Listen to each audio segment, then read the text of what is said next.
Mr. Deputy Speaker, sir, before I make my observations about the general points in the budget, I wish to join the appeal made by my colleagues in regard to the famine conditions existing in our area.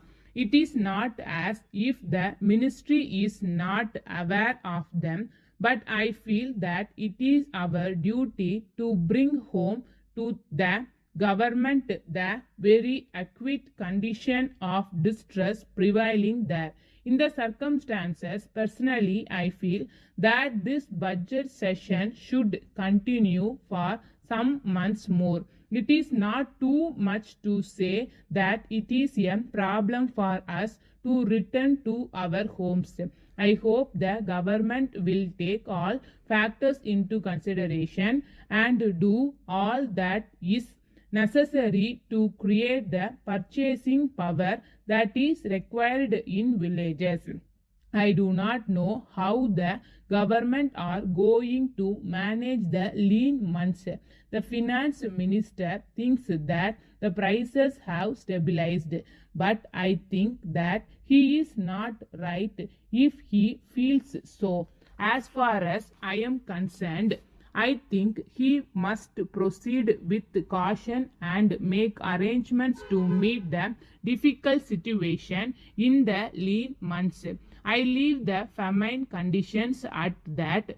I know that the government are in very difficult circumstances. At the same time, people expect the chief minister to do a miracle to save the situation. I am still having that confidence. I do not think there is any disillusionment as some honorable members are thinking there is. People have full confidence in the chief minister. I am sure he will rise to the occasion and do the needful at the right time. Now, I should like to make a few general observations regarding the proposals in the budget. I shall now take sales tax. Last year, I was referring to the introduction of the single point tax system. There is no place for the honest trader in the multi-point sales tax.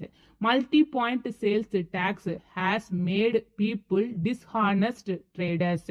Another thing I would like to mention on this occasion is this. When we come to attend the meeting of the Food Production Council, we see a large number of officers. I do not know what they are doing.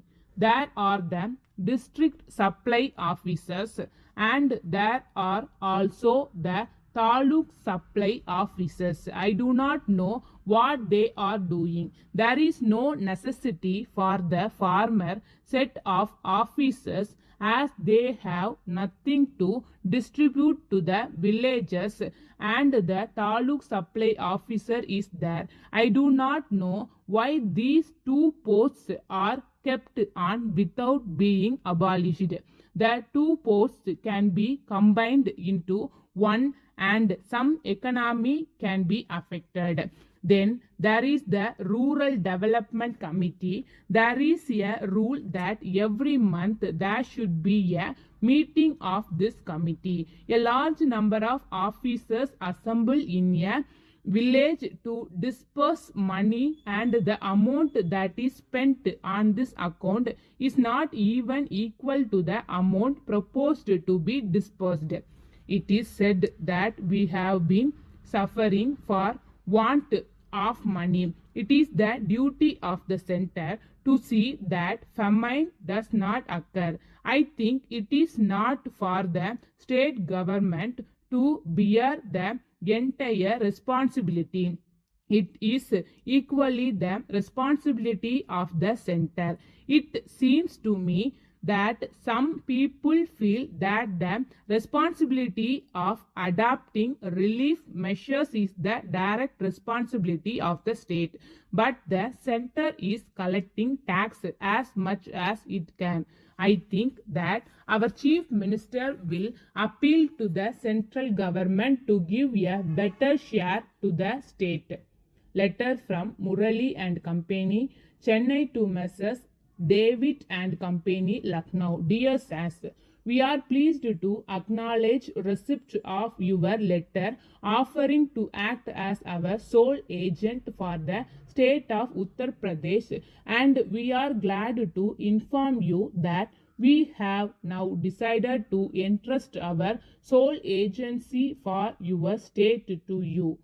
In this connection, we enclose our agreement form duly filled in. It contains all the terms relating to commission, credit, and minimum monthly sales.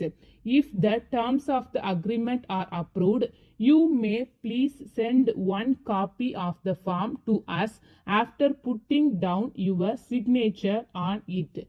Assuming that you will approve of the terms of agreement form, we quote rupees 2,000 for the cycles we have put in the market.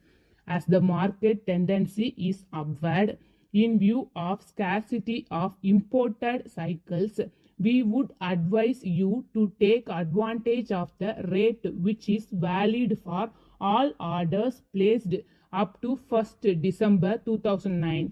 On receipt of a reply from you agreeing to the terms we have quoted, we will advise all our customers in Uttar Pradesh to have direct dealings with you, and we will be pleased to send all the attractive literature we have turned out for advertisement purposes with your name printed therein. We await your reply at an early date before we proceed further in the matter. Yours faithfully.